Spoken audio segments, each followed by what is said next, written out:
Hello, I'm Pamela Davis. Welcome to episode 179 of the Well Done Life podcast.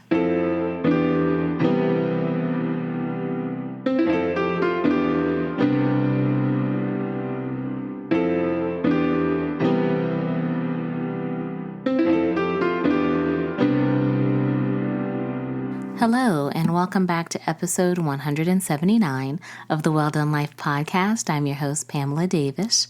If you are new here, hey, how are you? Welcome. I'm so glad that you're here with us this week. If you've been here before, you guys know the deal. I love you deep. Thank you so much for continuing to support me on this journey.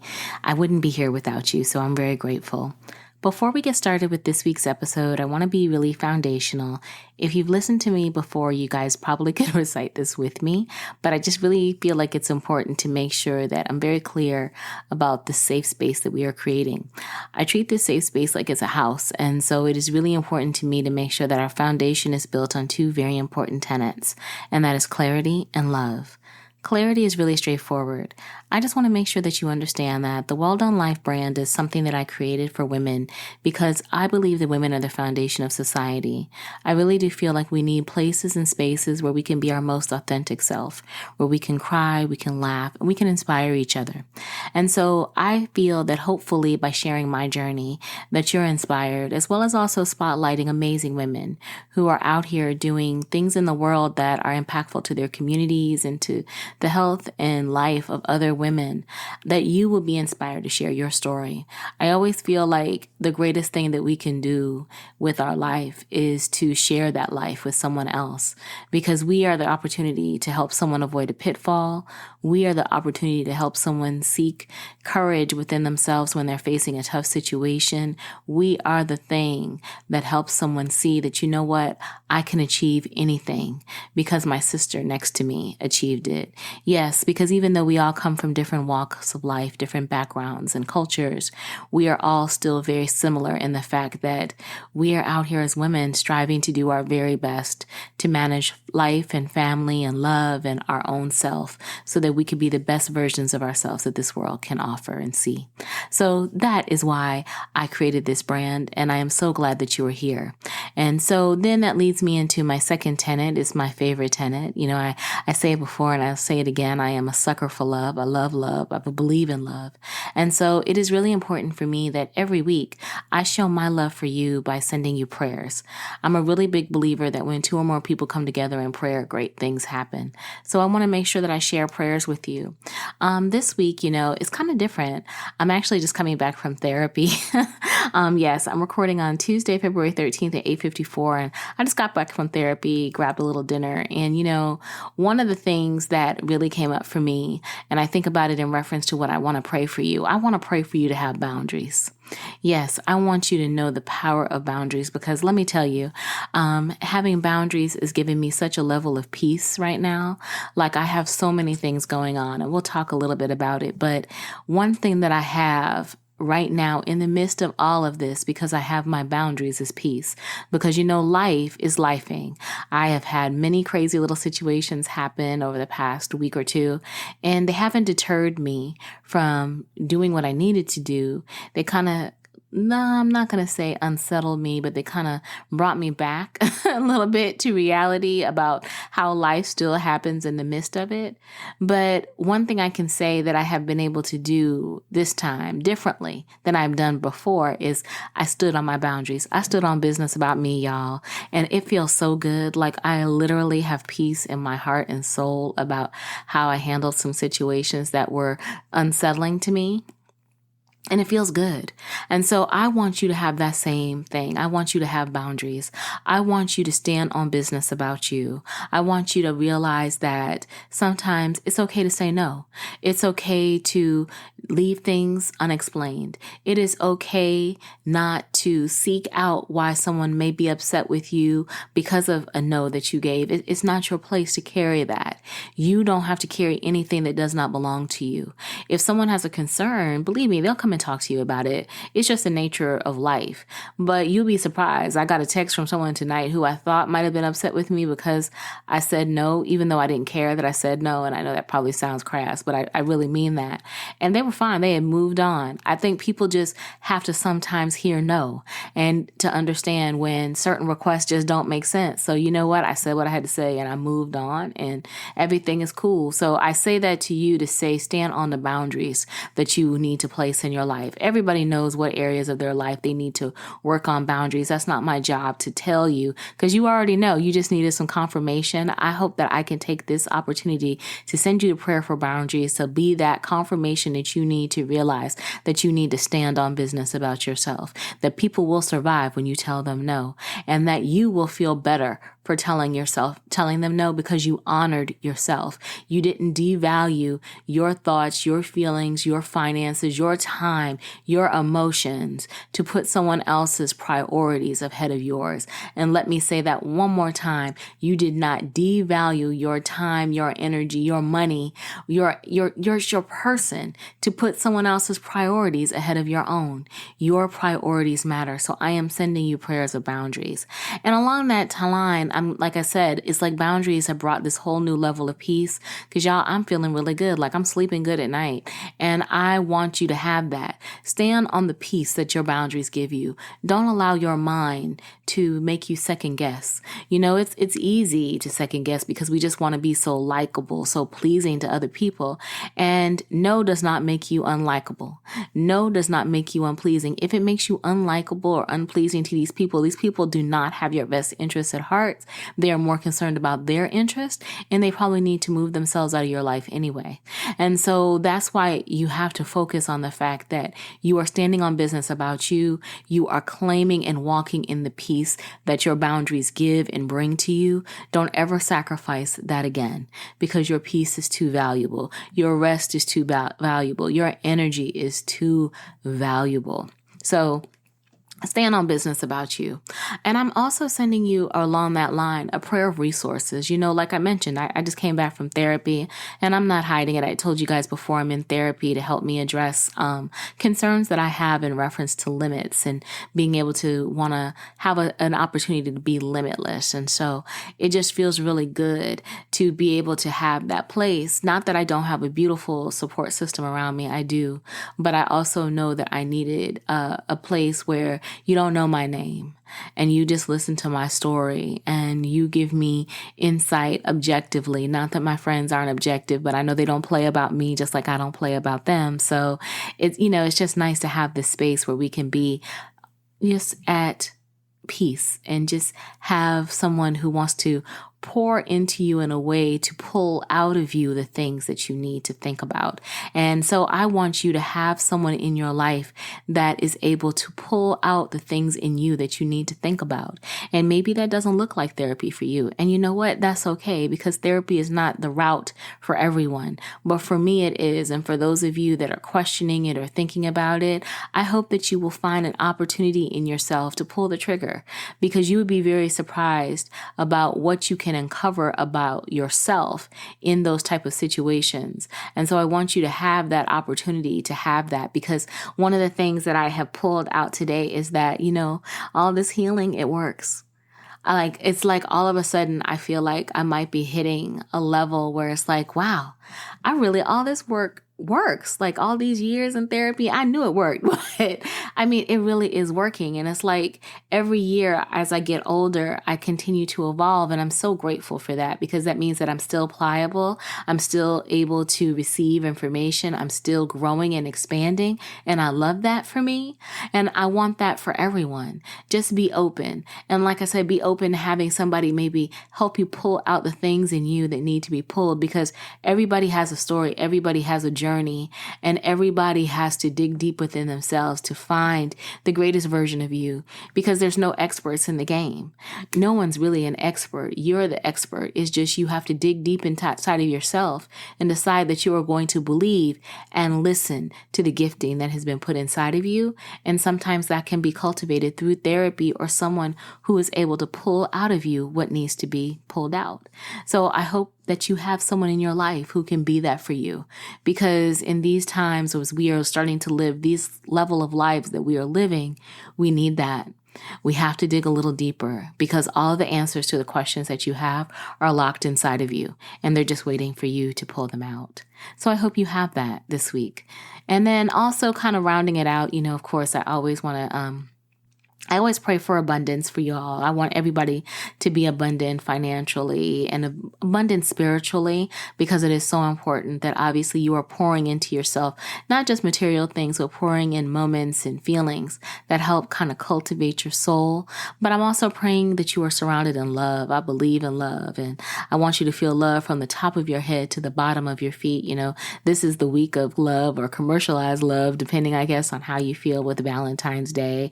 And by the time you listen to this episode, Valentine's Day will have passed. So I hope that even if you didn't have someone to love, that you realized that you love yourself. Because self-love is always going to be the greatest love. And if you do have love, I pray that you and your partner have a lifetime of love, whatever that looks like for you. And if you are seeking love, then I pray that you find the love that you deserve, the love that feels, like I said, good from the top of your head to the bottom of your feet, the love that feels nourishing, that speaks into your soul, because that's the kind of love that really matters. That's the kind of love that can be built upon. You want that person that you can build with, that you can grow with, that you can be your most vulnerable with, that person who sees you. I feel very lucky to have that in my life, and I'm just grateful for that. And I want you to have that as well. So I just, again, want to surround you in so much love in everything that you do. So those are my prayers for you guys this week. Like I said, I'm recording on Tuesday, February 13th at 9:02 p.m. now. And it's been a really good week. The week is moving fast. Valentine's Day is tomorrow. By the time you listen to this, y'all will have passed. So hopefully I'm seeing lots of good stories about people being celebrated and showered in love. But I took a little break last week, and I just want to thank everybody for their support. Like I mentioned, I have been really focused on the Reset. The Reset is an event that I am going to be holding in Orlando, Florida on April the 20th at the Wave Lake Nona Hotel. And there's a RSVP link for more information I'm going to put in the show notes. And by the time you guys are listening to this, you will be literally days away from tickets going on sale. But I really have made the Reset an extension of my heart for y'all and for women in general, because when I had an opportunity last year to sit down at a retreat with two friends and really take an opportunity to allow my mind to flow and think about what I wanted to do this year to help pour into women, the Reset is what I came up with. And literally it is a one-day event, an intimate event, where we are going to pour into each other in 4 main areas. And that is mental health, physical health, financial health, and building community. I promise everyone who gets an opportunity to attend, you will have amazing speakers. You're going to love who I got. Hopefully you will. I'm very excited about bringing these group of women together. You will have amazing food because I love a good meal. It's very important to me. I want everybody to be fed, fully fed, amazing swag that's been cultivated and custom created for you. And I promise you good vibes and energy, lots of love. Really, this is a loving and healing space. And the Wave Lake Nona Hotel is simply beautiful. So again, when you're surrounded in beauty, when you're surrounded in love, when you are nurtured and cared for, that is where you have the opportunity to pour into yourself. And that's what the Reset is about. I want everyone to take a moment, take a beat, to sit down and be catered to so that you can take a moment to look at some areas in regards to those 4 areas that I mentioned and think about what you can commit to in that moment to fixing over the next 60 days. And I promise every woman that leaves that event will leave equipped with tools in hand, a plan in hand to effectively change your life in those next 60 days. I know that probably sounds like a bold statement, but I'm going bold with this event because I truly believe that if we were in a room together and we sit down and we are honest and open and talk and share, there's no gatekeeping. Everybody gets access to this information. We can pour into each other and create great things. And so I'm very excited about this. And yes, this is, like I said, an extension of my heart. And so I have been really laboring behind the scenes, trying to get everything together. And so I had to skip last week. And I want to thank everyone for their grace and support of that. And also of episode 170. Oh gosh, I can't believe I almost forgot the exact number. Don't laugh, y'all. Charge it to the game, not my heart. 178, Freedom, where I was talking about getting prepared for my 51st birthday and just some of the things that I've come to realize at this ripe old age of almost 51. And I really hope you enjoyed it. I want to thank everybody for the support and encouragement. Yes, I'm very blessed. I made it. I'm very excited about what this new year of life is bringing me. This next rotation around the sun, I know is going to be glorious, and I'm very grateful to spend it with you. And also at the same time, the pod is about to turn 4 years old. So as a 4-year-old going into the Fantastic Fours, which I hope that's what we called, it was the perfect time to create an event like this with the reset.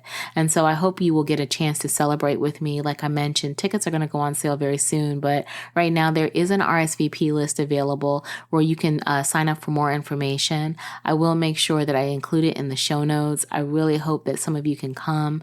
There will be hotel discounts as well available if anyone is interested in coming in from out of the area. So I'm just very excited about it. Like I said, this is an intimate event. We are looking to have 100 women. 100 of us together doing amazing things. So I hope you will be one of the 100 as well. But this week I'm back actually with a brand new episode, and I'm really excited about it.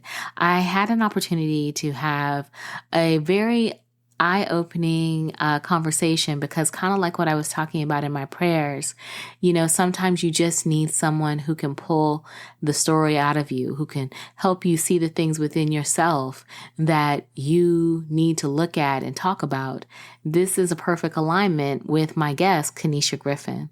Kennisha is the president and CEO of Create and Blossom Literary Studios.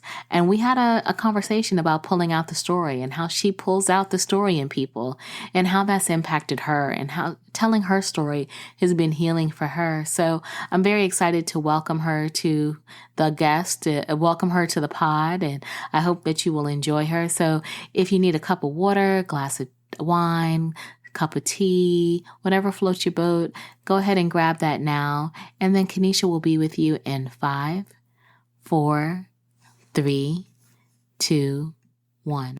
Pamela, thank you so much for having me here. I'm so excited to be here and so grateful. We had a really great conversation the first time around. So I tell you, I'm just thrilled to be here today. A little bit about me, this part, as much as I love to help other people, get who they are out of them, this part always gives me pause. I'm like, okay, where should I begin? You're going to be fine. I always wonder, let's see, what would the people want to know about me? Everything. Oh gosh, everything, right? Yeah. Yes. How I do it. That's usually like a big question once they learn everything. Well, I am a mom of 7 children. So that's first and foremost. I'm a family person, husband, big family. I have teenagers and I have toddlers. And so on the side of I usually look at my day as being split. I have my business, my work, the things I love to do professionally, and then I have the big mommy hats. I have the toddlers that pull at me in the evenings, when they're home. I have the teenagers who want to be next to their mom and sit beside me and be close to me. So big family life, it's a big part of who I am.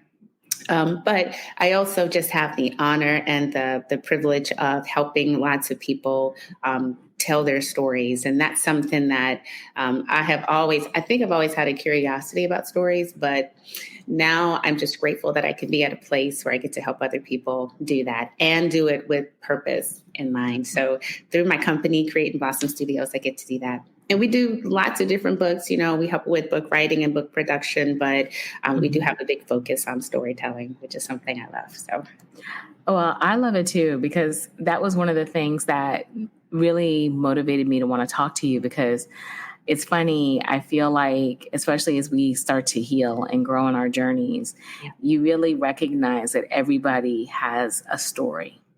and everyone's story offers value. And so one of my first questions to you is, when do you recall was the moment that you decided that, you know what, I just want to tell people stories? Wow. So honestly, I can go all the way back to myself being a little girl. And I remember I used to make my mother, I used to make, you know, how you would get the construction paper and the yarn and you would get the staple, you know, make the cute little books. So I would do that. It was a very creative, you know, I had lots of creative ideas. And if it was Mother's Day or if it was like Valentine's Day, if it was her birthday, I wanted to make her something. So I would write stories. I would write cute little stories about my mom, and I would draw the pictures, I would illustrate, and I would give it to her as a gift. I think very early in my life, I realized it made mom happy, you know? And so then I said, well, I think stories make mom happy. I think they make people happy. So I think I want to write stories that make people happy, you know? And that just stuck with me for so long, you know, over time. And I think it eventually came full circle for me when I decided to write my very first personal story, my very first memoir, which is called Once Upon a Child. A big part of my story is I have had multiple miscarriages. I have 7 children, but I have been pregnant 12 times. And so with having those losses, I noticed a lot of people around me other women were also struggling in that area. We're going through the same thing. So I decided to tell my story with hopes that it would give hope and encouragement, and at least be a little bit of comfort in knowing that they weren't alone going through this sort of thing. And that's the kind of feedback I did get back. So then I really started shifting my focus quite a bit on that. Like, okay, I think by helping other people tell their stories, by me telling my story, it almost like it gave the green light for other people to do the same. And I knew that it was okay to do it, and they wanted to work with me to help them do it. Right. And so then, you know, it just spiraled from there. So. Well, I first and foremost, I'm very sorry about your loss, and for you to be able to be so transparent in such a tragic situation. What was it in that moment that you were going through that kind of made you feel like, I have to tell my story because I know somebody else is going to be helped by me being so honest? Yeah. And to tell you the truth, it was people were asking me lots of questions. Okay. I'm telling you, very close people in my circle. I don't know all of the current statistics on miscarriage and what it looks like, but I know the numbers are really, really, really big. So maybe 3 women, I think probably at this point, may have had at least one miscarriage. In my community then, almost all of us, if not all of us, had experienced one. And then it wasn't just my inner circle. Then it was others that knew that I had went through it. You know how a friend knows a friend that, you know, been through something. Yes. So then that sort of thing was happening. Other people were coming and people were referring me to their friends and their family. Hey, my sister went through this. Could you talk to her? You know, my friend. And so with me getting so much feedback like that from other people, just because they knew something that I went through, that really told me, I think if I tell my story, if I even have my OBGYN at the time, his name was Dr. Diggs, he was kind enough to write the foreword in that book for me. And he said such powerful, encouraging words in there for women, knowing that this is something he sees, you know, on a daily basis. Right. He was the best doctor I ever had and delivered 3 of my children.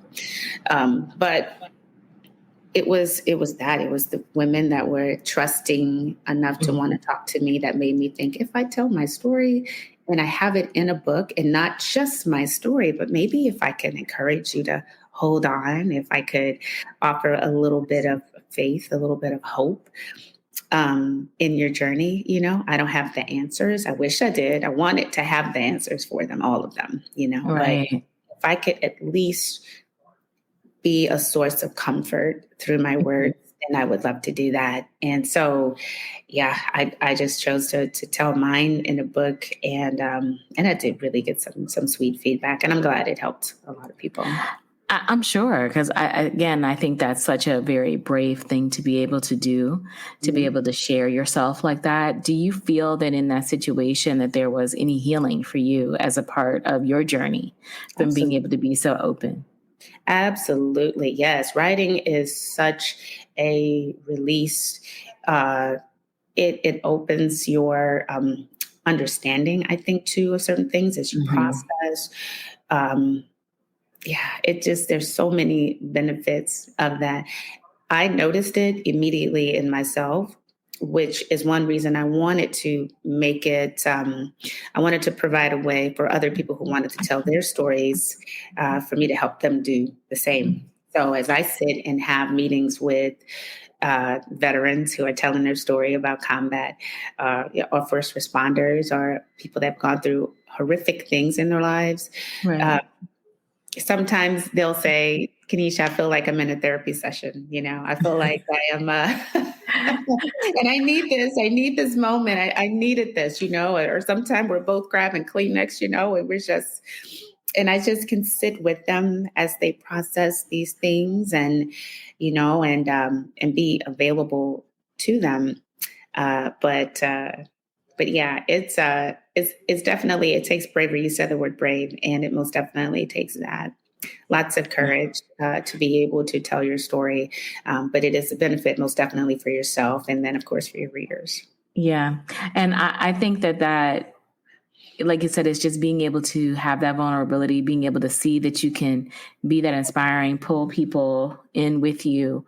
I think that is important. Is that how you got to founding Create and Bloom? Or how did you get to that point where you were like, okay, I'm going to take it even a step further now, and I'm going to make telling my story what I do all the time? Yeah, absolutely. So Create and Blossom actually, and this is interesting, a kind of an interesting part of my story, because before I launched Create and Blossom, actually there was another small press publishing company that I owned for probably almost 10 years.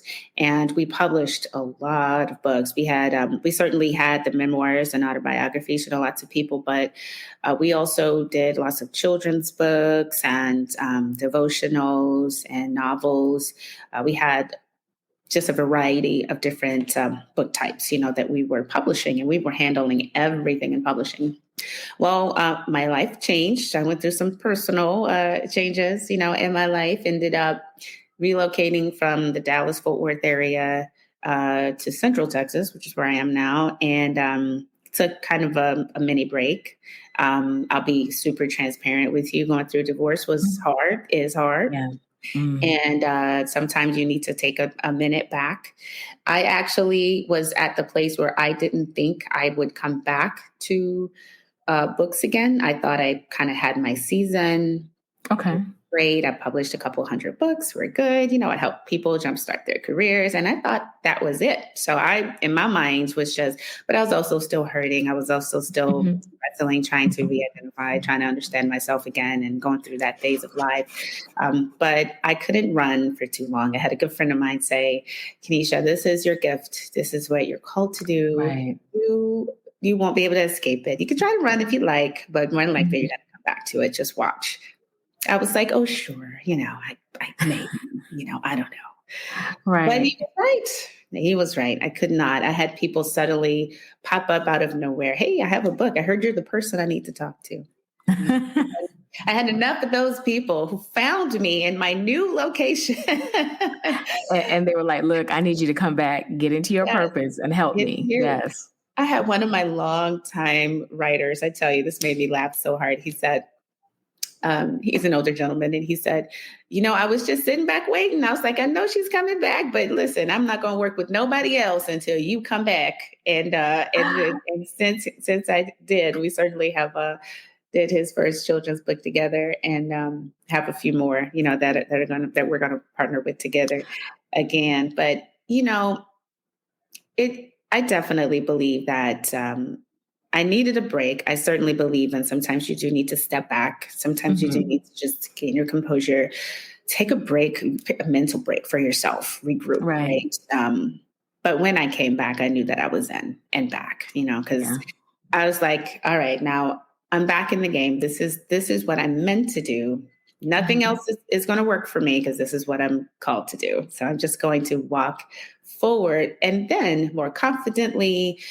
And I'm telling you, since I said yes to coming back, it has been nothing but an incredible journey.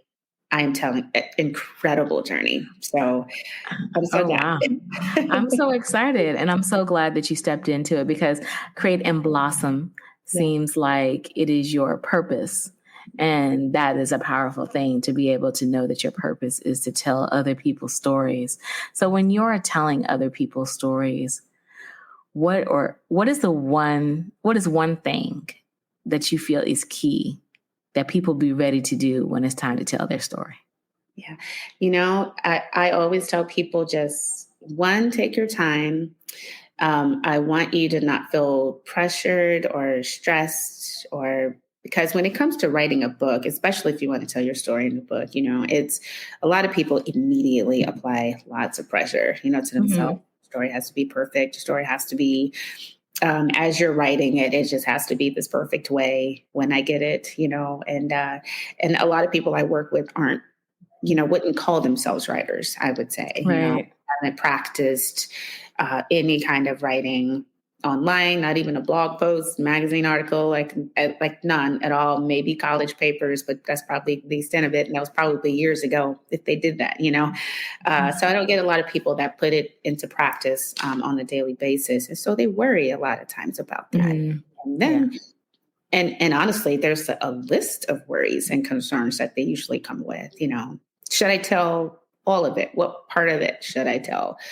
Is it okay if how transparent should I be? Is there should I not talk about certain topics, or I have to talk about this really hard topic, but how do I do it?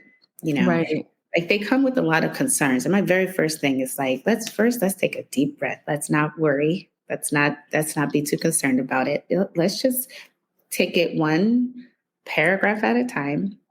Tell me what it is, or what is it that the part of your story that you want to tell and why. Let's identify the purpose of you sharing your story with others, and then let's just start writing. It's really, I look at it. I probably simplify it, I think, but I think a big part for me, I just want to take away some of that stress and pressure that a lot of people put on them, because a lot of people want to tell their stories, but they're so afraid. And they have legit concerns, and I understand them, because it is a brave thing to do. It takes courage. Anything I think that takes courage is not always going to be made easy to do. True. But things. That's been like my motto. It was all my motto of 23 was that you can do hard things. We can do them. Yes.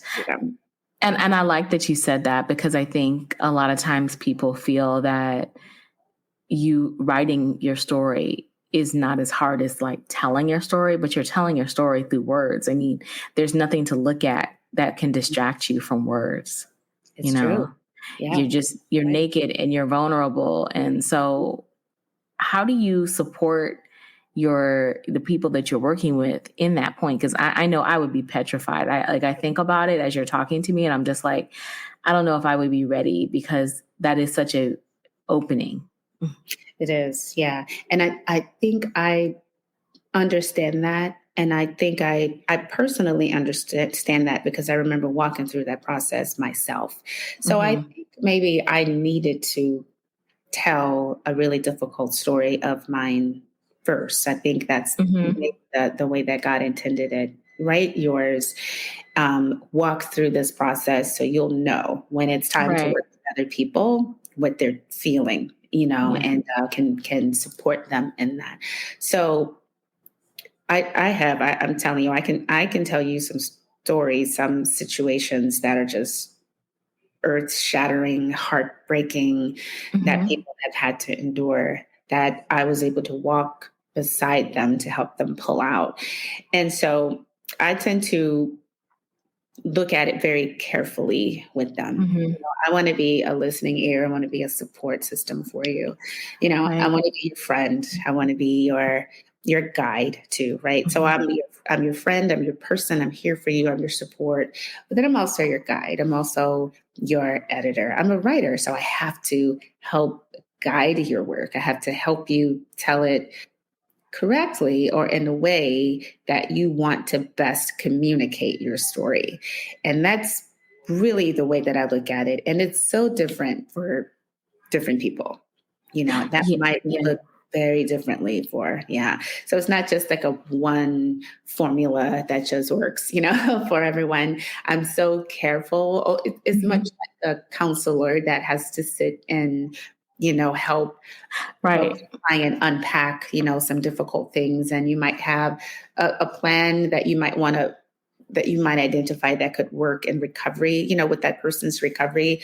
But we're all so different. And that conversation might look a little bit differently. And, even the plan you develop might be individualized, might be something created just Mm-hmm. for you. So I tend to do it very cautiously and with care because I know it's hard. And I'm telling you, I've talked to some of the toughest guys. You might think some of the toughest dudes, that have, and Yeah.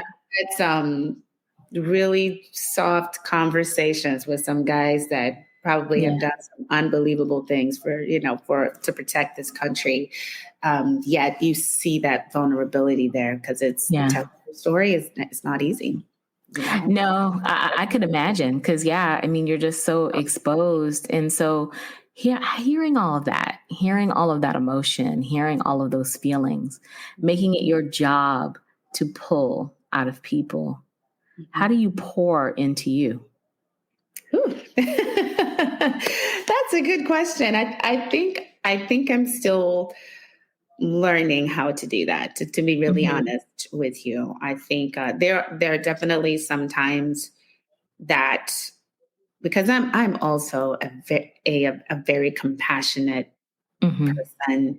Yeah. So when I care for people, I care deeply for Mm-hmm. people and I want to be there for them and I want to hug them and support them and I want to be that person, for them. And I also look at my writers, my writing clients the very same way. I want to Right. be that active support system. So sometimes it's heavy, when I get to Yes. hear some awful things, and it breaks my heart. I do have to push past that Mm-hmm. and still do the work. So I think that I've just been blessed with the ability to be able to do that, to still show compassion and still get it done, even though it's really difficult and hard, which is one of the reasons I tell myself I can do hard things, Kennisha, because it's not easy to sit and hear these stories. It's not easy. You are such you love hard, you love Right. people hard. That's difficult sometimes, but there are other things I do like to do. I think my family most certainly helps with that. My Mm-hmm. children, I'm able to help. I'm able to turn it off, kind of reshift my focus when my little ones come walking up with different things to play, or they want to, they want to dress up in their princess dresses and do stuff. So it just takes me away from that. For me personally, too, also like to ride my bicycle. I've just gotten back to bike riding. So, if I can get outdoors, I could love outdoors. So if I can go hiking, if I could just go sit at the lake sometimes to just breathe and just kind of enjoy nature. Those are some of the things I really do like to do that might pull me away from work and from just the stressors of the home too. Oh, yeah. Because I mean, we're still not forgetting while you're out here pulling in out of people, you are also pouring into 7 human beings and your husband, and hopefully, and making time for yourself. So I'm glad that you're finding that space because I feel like in your process, you're all in. You're compassionate. You're a partner in that, and I don't think people understand what telling a story is like, because I know for myself, I didn't realize that it took all of that to tell the story, It is a literal journey. I think of it as a journey back in time. Anytime we're kind of pulling back at memories and we're recalling stuff that were really hard that we had to walk through. That's not easy. It's like you're there almost, again, like in your mind, the way that our brain works, where our memory works. Right. There have been writing sessions I've had where I had to remind the writer that you made it, like this was hard. This was so hard, but here you are, look, you did it. And this is why you're telling your story, to help other people know that they can also make it too. So I have had to have some of those kind of conversations, again, with the Kleenex next to my desk. Yeah. we both cry and we're both like, oh, Kennisha, this was just so hard to unpack. Or I think I need a minute to, to walk through that again, or to breathe after that. I Recently, I wrote an article about this on our website. At Create and Blossom Studios, we have a blog, and I try to update it every day with new tips and strategies for writers or people interested in telling their stories. And I remember doing one about that, about recovery after you've told your story, because that's so important. It is like you're walking back, and it's just hard to do. And I know personally, in that one book that I wrote, Once Upon a Child, I'm experiencing it in a new book that I'm currently writing right now about other events that took place in my life. So I know personally that take a minute to take care of yourself after you have unpacked some really hard things. It's just so important to do. Oh, I totally agree. And and it's funny because, like you said, you don't really think about it, because I don't know. Sometimes I think you think that writing the story is enough. And because to me, it seems it's very therapeutic. Like you sound like a therapist, essentially walking along with that person. Yeah. But what is the process? Like you said, what does taking a step back look like? What does that look like for you? Because do you just go from one to another, or do you really space out time in between the stories so that you can recover from the work? Sometimes I do have to space it out. So if I'm working in a book that is, I'm telling you, it's a awful, so tragic, the things that this person had to see and experience as a child. We're talking about them recalling memories of childhood tragedies and stuff, those to be very heart pulling, they pull at your heart. They're very hard to write for the writer, but also for me too. Just to be honest, because I have children, I have little kids, and who wants to imagine these awful, horrific things, even happening to your own kids. So sometimes I will have that specific time set aside in that kind of book. And then I have to move on to something else. So I kind of like that I have specific writing studio days. Like I had to organize my schedule a very specific way to work on books, to do the writing that I do in the books for my clients. And then I have other days where I have like a million other things going on too. So I think because because there's so many other parts to Create and Blossom that I have to run, I think it just creates a healthy mixture for me and doesn't keep me only at my desk just looking at these, tough stories to write. Yeah. So I had to space out my writing day. Oh yeah. No, I totally could get it. And I'm glad that there's other aspects of Create and Blossom that, you can kind of focus on. Can you tell us a little bit about some of the other areas that you work in? Just because, I want to make sure that obviously I know a lot of us are thinking about sharing our stories and pulling on ourselves, but maybe there are other things, for those of us that aren't ready yet. Yeah, of course. And so we handle production of books, so let's say you have like a business book that you're trying to write for your own business, for your company. Let's say you have a children's book, children's books are some of the most fun, book types. So it's a completely different experience. You have one that's kind of like, difficult, and it takes so much bravery to do that. It takes a certain amount of bravery too, I think, to finish any kind of book, but children's books are just so fun. And you get to just play with the story, look at those illustrations, so it takes you to a different place, a much happier place. And so we have cookbooks, recipe books, things like that we're working into. So they're all the fun projects too. But yeah, I have a wonderful team. I certainly would have to acknowledge the people that get to help me do this. No way in the world I'd be able to do this all by myself. I'm so blessed to have a team of people that help me manage lots of different areas in Create and Blossom. Writers, who are now contributing to our blog that I'm really excited about. Nice. And then alongside handling the production and the writing that we have, the books we have in, I also teach at a community college out here. Yes. So, very cool.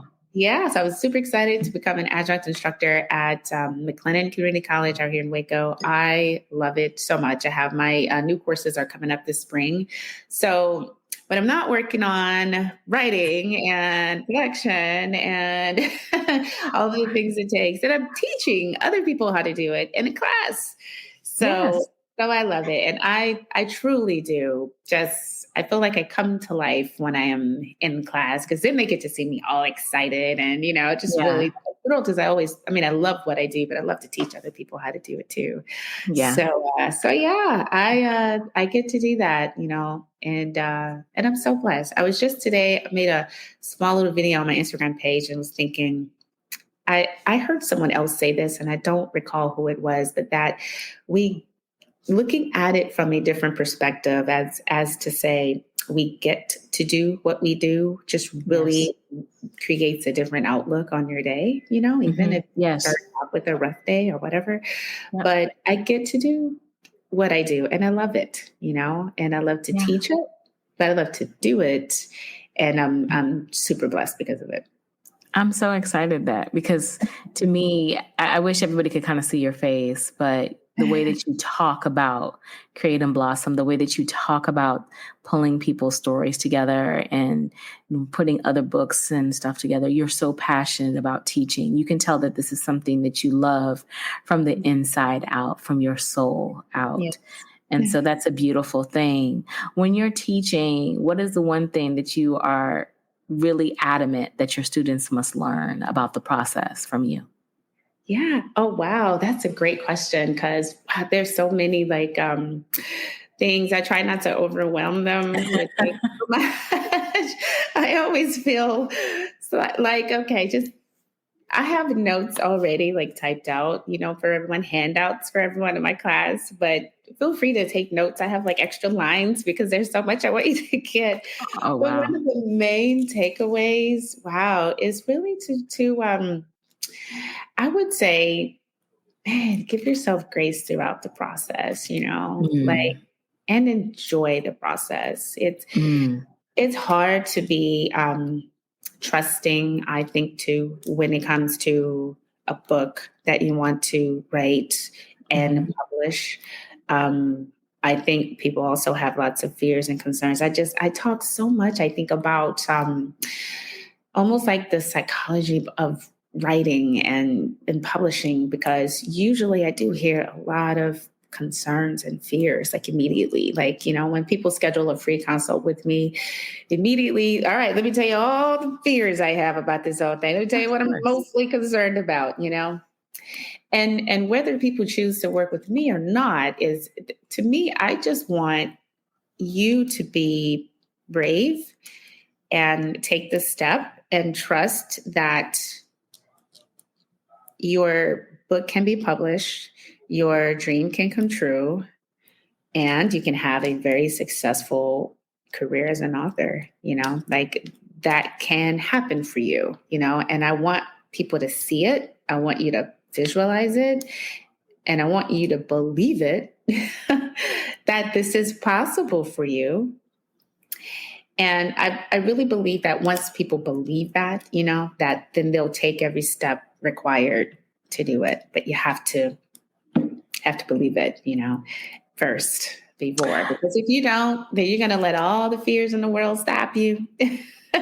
Yes. And it won't happen. And as many people as I have seen become authors that I've worked with, I have also seen quite a few people back out, or people say, "Oh, I'm too scared to finish telling my story. I don't think I could do it," and because there are real concerns, and I understand that. Mm-hmm. Do you feel like a lot of times when the people do back out, it's not because the story wasn't relevant. It was just because, again, they put a block on themselves. They put a limit on themselves on where they could go. And they just stop. Usually so. Yes. It's usually that. I try really hard to make it like even the investments like very affordable, very reachable. Do you know what I mean? Because I know that cost typically is a concern too when it comes to things like this. If you research and look through other sites and other companies, you see these amounts, on there. I never wanted that to be a reason people didn't move forward with their books, even if you chose to do everything yourself. If I could teach you how to do it the right way, I'm giving you everything you need right here. I even put it all in a book that's on Amazon right now. I put everything you need right now. Yes, I have a book called Create and Blossom that's on Amazon right now, named after my company. And it's a guidebook that'll teach you everything, every essential step you need to take in order to get your book published. Just right up there. You can write in it and everything, Oh, awesome. Yeah. Don't worry. I'm going to put the link in the show notes. So don't stress yourselves, guys. I'm going to put it in there. Definitely. I wanted to create that. But even if you, sometimes when you give people all the tools, people still just inwardly, even if they buy the book, they come to the class, they have to decide themselves. They have to be ready, and they have to overcome those fears, those objections, all the things within themselves that's stopping them. They have to walk through that. So it's one of the reasons I talk about that quite a bit. Yeah. I have a question then. Yes. How did you become so limitless? Ooh. Oh my goodness. Wow. That's a great question too. Oh, wow. Where did that begin? I don't know. I think if you ask my mom, she would tell you that I was that super brave, fearless 4-year-old, 3 or 4-year-old little girl who was determined to ride her bicycle without training wheels. And like, she loves to tell the story.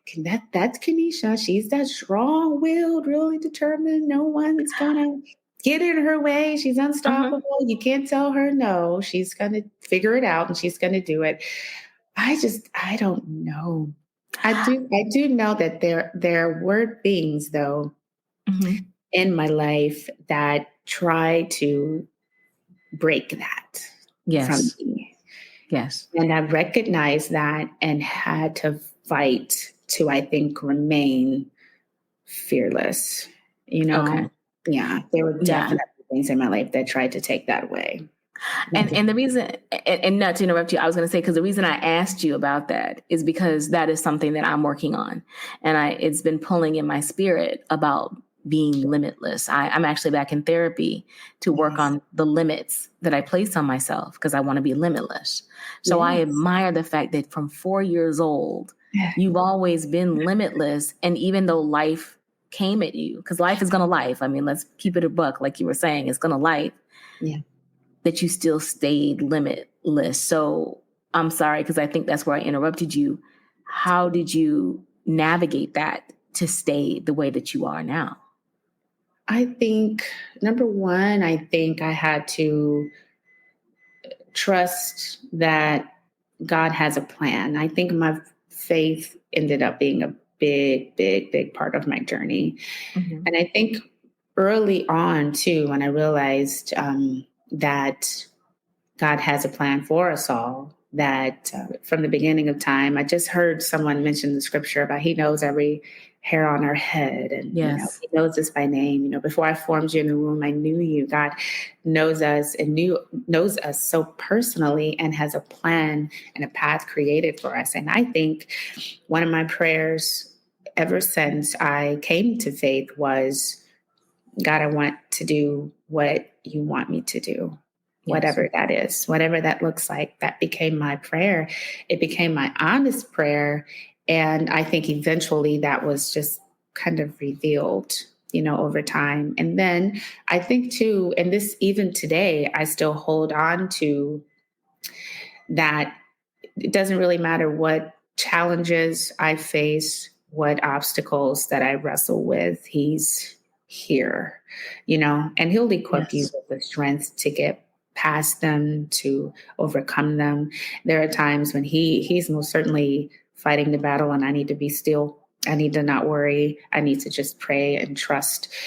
So when it doesn't make sense, I think in my own head, I think I realize that God is most certainly the source of my strength and peace, even through the obstacles. My faith has certainly been God has been the rock. And like I say, the story I'm working on right now is a really, really hard one that I did not want to tell. So I understand when other people be like, this one thing I don't want to talk about, nope, can't talk about that one, but I'm being called to talk about it because it's such an important issue and common, unfortunately, among women. And it created one of the hardest obstacles and hurdles in my life. Okay. And took a lot of therapy and counseling and help and time, for me to walk through. I had someone else recently ask me, even in the midst of the miscarriages that I had and things like that, how were you able to still continue on? Yeah. And I think I have always been the kind of person that believed that even when we are struggling with certain things, that doesn't necessarily mean we have to stop everything, and because there are people out there that still need us. And I think that's one thing maybe God has showed me. We might be hurting and pain and struggling and wrestling, but there are other people too that have other battles and have other things. And there are things within us that God has given us to be able to help them. Yeah. So however we can still do and move while we still cry and pray and trust for our own lives, we can still be a source of strength and encouragement and hope for other people. Yes. Yeah. I love how your faith is pulling you through, because that's really like a lot of times I feel when you're in such a position to be so open and you're dealing with life. I mean, that's really what it is. That's really what's going to help. I mean, definitely I prescribe to therapy. I'm a big person about it. But I never allow that to be clouded by my faith. My faith combined with therapy, that's where my power source is for exactly. Yes. Yeah. and you got to know that. So I admire that. I mean, obviously without talking too much about what you're going through, the story and stuff like that you're working through, I just kind of want to thank you, because it sounds like, because again, guys, I can see her face. It sounds like it's a very personal, very, very big thing that you're sharing. So I commend you, and I can't wait to read it. Thank you. Thank you so much. And I can mention, a little bit of it. I have a couple of other experiences of sexual trauma in my life that I have experienced. One when I was 12, a very traumatic, very difficult situation that happened. I was in middle school. And then when I was 19 years old, there was a very horrific incident happened when I lived in Atlanta, Georgia, out there. And I was just, as a child, is interesting because when I would sit in therapy and talk about those things, especially the one being 12, I, of course, come to understand how I was able to function after going through something so traumatic as what that was and what that all entailed. Was, again, it was really a lot and nothing any 12-year-old should ever experience. Right. But then it's learning, and right now I'm in the book as I'm writing it, I'm kind of learning how I was able to cope, how I was able to function, things are the puzzles are kind of coming together, and this is how it's helpful to you. So even if I choose not to publish it, which the plan is to have it published, of course, Right. but even if not, it's as I'm writing it, it's helping me to realize, oh, this is why I was so isolated for, I chose not to. This is why I was so insecure and chose not to go out for the dance team, even though I practiced ballet, Right. why I was so afraid to be around other people, why I, struggled with my image, like this is why I dealt with stuff like that. As an adult, I understand it now, but then walking through it, it was just life, I was just going through life as was, and that's just how I was responding to the event that happened. As a young woman, after going through something like that as a pre-teenage girl to a 19-year-old woman who was just awfully assaulted by an ex-boyfriend in Atlanta, that definitely, like, I knew more, right? So my eyes were already open to what some of these things are called, and it was just hard to trust, dealt with drinking problems. I mean, geez, there's a lot that I realized. It spiraled me down a completely different path for a while. And it took a lot for me to feel safe again, comfortable with me being me again. This was like long before I started, writing my companies and all that. But yeah, it took a toll on me. So I can fully understand when people say there are really hard things that I want to tell my story because I want to help other people with it, but I don't know how to walk through it. Sometimes I have to write certain scenes and then I have to stop. Yeah. I have to do for me, take a minute, because that was bad. Like this was a bad thing that I had to deal with. And you still are healing, recovering, from a lot of these things. But I think just like one of my counselors asked me before, I think I saw the need to still be able to operate in my gifting and help other people. And I think I kind of pushed forward in doing that. Now, I think a big part for me also was I swept a lot of my stuff under the rug for many years, and until I eventually went to therapy. So I did not see any counseling. I kept secrets. I did all of that sort of stuff when I was younger, growing up. And maybe one or two people might have known about the incident when I was 19. Yes. But, it wasn't until my early 30s that I decided to go to therapy and start unpacking all of that stuff. And then it was like, wow, eyes just opened, and then the healing could fully begin. So I'm just so sorry. No, that was perfect, because if I were to say anything about you, just from this conversation and how you navigate pulling other people's stories out, I feel like your purpose is twofold. So you get a chance to pull other people out, to get them to stand in the vulnerability of their truth and help other people. But then I also feel like your gifting is you get a chance, or a gift that's given to you out of it, you get a chance to continuously unpack and heal too. And that is a very rare thing. It is very rare that we have an opportunity, if you think about it, to do things that we love that can help us while helping someone else. Yes. And that's a gift. That's a gift. Yeah. A gift. And again, I the only question I always want to ask in this, how do you stay whole? That's a prayer. I can tell you that much. It's prayer. I would be a lie to say that I don't have tough days, that I don't wrestle, because I do. Still do have some really good days, and then some days I don't. Some days I don't. Some days I try not to isolate badly.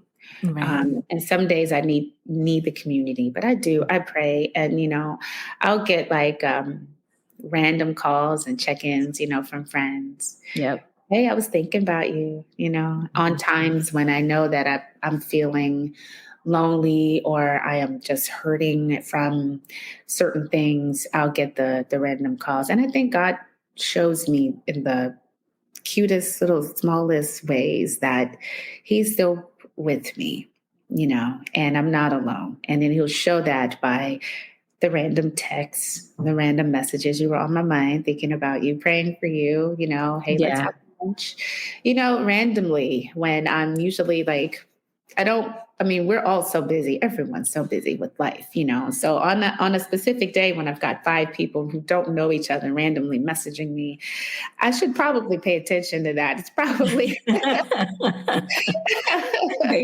they feel your energy. They feel like you need it. Mm-hmm.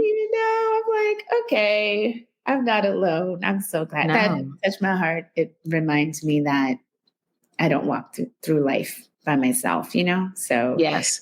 So yeah, it's I have my good days, that I could end the day with great big smiles and joy and help lots of people and great things happen. And then some days it's a little bit quieter, Yeah. Someday. But that's okay though, because I'm glad that you again have that community. That is one thing that is like very important to me. Because I don't care what anybody says. You cannot walk. You can walk this journey by yourself and you will get to a certain level, but you will not be able to live fully, completely without community. Like you need people. You got to trust. So I love that you have that. Yes. Super thankful. Yes. So ma'am, I feel like we've gone through a lot and talked. We have. It has been a beautiful interview. And I have to admit, I like to ask people like random crazy questions because that's just kind of how my mind works. I'm kind of like a little nerd, a little goober about things. So I want to ask you like all these like kind of fun questions if I can. Do you mind? Yes, please. Okay, cool. Let's dive in. Okay. So first and foremost, I personally am a strong believer that music is like the soundtrack of our lives. Like it just kind of gets through everything. So like, I like to ask people randomly, if there was a song that could kind of sum up, I'm going to give you a tougher version of it. If it could sum up the summation of your journey to how you have gotten to where you are with your business and telling stories and pulling stories, what would that song be? Oh my goodness, one song. And I love music. So now I have to think. Hold on, let me look through my Spotify. That's okay. Yes, definitely. Or I was gonna say if you need an easy out, let me know. If you need an easy out, let me know. Oh my goodness. One song. I'm trying to think, y'all. My music collection is so like eclectic. It's so different. I listen to everything from like I love theater, so I'm a huge theater junkie. So I listen to a lot of Broadway soundtracks and stuff like that. Oh my God, I love that. I have that kind of stuff streaming behind me. And speaking of, I do think I know what song I want to give you, and let me give you the name of it because I love The Greatest Showman. That features Hugh Jackman, and I do. I mean, I love lots of all the artists you can think of. Again, in every genre, I think, from R&B to hip hop to jazz to the blues to rock to a little bit of country. I might even throw in there. I love everything. I think a song that I want to pick is "This Is Me" on The Greatest Showman soundtrack. Okay. And let me see if I can give some of the lyrics on why I chose that. Okay. And mind you, I'm going to listen to it when I go to pick up my sister from work today. So I can hear this song. I've got to hear it. Because I'm a big Peloton person while you're doing that. And I like to take rides with Hannah Frankson, and she loves the Greatest Showman soundtrack as well. Yes, it is the entire thing. I will sing that whole thing from the start all the way, from the start all the way through. I love to sing. I love music. And all right, let me see. Let me see. Okay, I'm going to try to give you. All right. So this is a little bit of the chorus. It says, when the sharpest words want to cut me down, I'm going to send a flood, going to drown them out. I am brave. I am bruised. I am who I'm meant to be. This is me. Look out, because here I come. And I'm marching on to the beat that I drum. I'm not scared to be seen. I make no apologies. This is me. Every single time I hear that song, I'm telling you, there's a clip on YouTube of the lady saying that song, just having a moment. Like they were like rehearsing in like a band room or something, you know, her and Hugh Jackman and just the whole crew were all there. And I'm telling you, I heard that song, just saw her live, you know, do it. And I just burst into tears and I just could, I was like, that's me, you know, I'm brave, I'm strong, you know, this is who I am. I'm unashamed of that, unashamed of all things concerning Kennisha. Okay. I love it. This is who I am. You know, I come from where I come from. I speak how I speak. I sing how I sing. I dance how I dance. I love dance. I love to dance. So anytime we get together with dance and music's on, I'm always moving. I'm always dancing. I love that. Yes, because your energy is so vibrant. I can totally see that. Yes. Oh, I pull people on the floor with me. Come on, let's go. Let's dance. So if I'm at the Christmas party with you, you coming to dance with me on this floor today. We're going to have fun, you know? I love that. And yes, I'm going to put the link to the song, guys, in the show notes. But that song to me, after hearing your story, totally sums you up. And I love that for you. And I was going to ask you, my second random question is, do you have a word for 2024? Oh, wow. I have been thinking about that. My January was so interesting. I had a funeral to go to. We had like 3 deaths in the family at the end of the year. 2 cousins passed away and an auntie. And so it was a really, really tough January for me. But I usually do at least have a quote or something that I usually stand on. Like I know for 23, it was, I can do hard things. And so I've been thinking a lot about that for 24. I think being, I was going to say resilient could be the word. I think 23, I pushed through and built, you know, was building up on a lot of things. Now it's to keep going no matter what, you know, keep moving forward, you know, be resilient. Don't let anything get in your way, girl. I have to remind myself of that. Yes. Trust me when I tell you there have been things already that's trying to disturb my peace and, you know, try to get in the way and cause things. But no, I have to be dead focused, you know, and I have to be resilient and push through anyway. I'm trying to remind myself of that. So well, I love your resiliency. It shines through in everything that you do. And you, like I said, you're light about how you are so intentional with other people and their stories and with your own. So I really can see that. I only have one other question for you, because I think we pretty much left a lot on the table today, which I love. This is the kind of interviews that I appreciate. How can we follow you? How can we support you? Tell us all the details. And I'll put everything in the show notes. I promise everybody. Oh, thank you so much for that. So I am most active on social media on Instagram. I love Instagram. I love to update my stories. I probably have like 100,000 stories up there. I'm trying to be more active. Met great people that way. Just everything. So on Instagram at Kennisha Griffin. My company, Create and Blossom, we also have an Instagram page too. So I love to point people in that direction if you want to get writing tips, inspiration, you know, some cool videos, stuff like that. And that's at Create and Blossom Studios. So I'm mostly active on there. Have a Facebook page too, Create and Blossom Studios. And we do have a TikTok also, Create and Blossom. I think it's that's the name there. So yeah, but createandblossomstudios.com is our site, and all the links to all of those pages are right up there on our homepage. So try to stay active in the social media community. I know it's hard in the social streets. So believe me, we will totally make sure that we support you, and I will share everything. And then, you know what? I did tell a fib. I have one other question before I let you go. Okay. My last and the final question for you is, if there was anything that you would want my audience to know about you that you have not already said today, what would it be?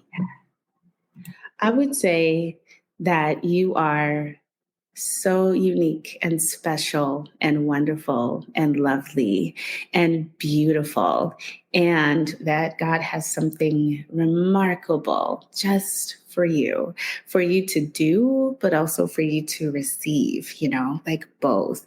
Like you'll do wonderful, incredible, amazing things for other people, but you also receive wonderful, incredible, and amazing things along your journey too. So hold on, be strong, and believe that.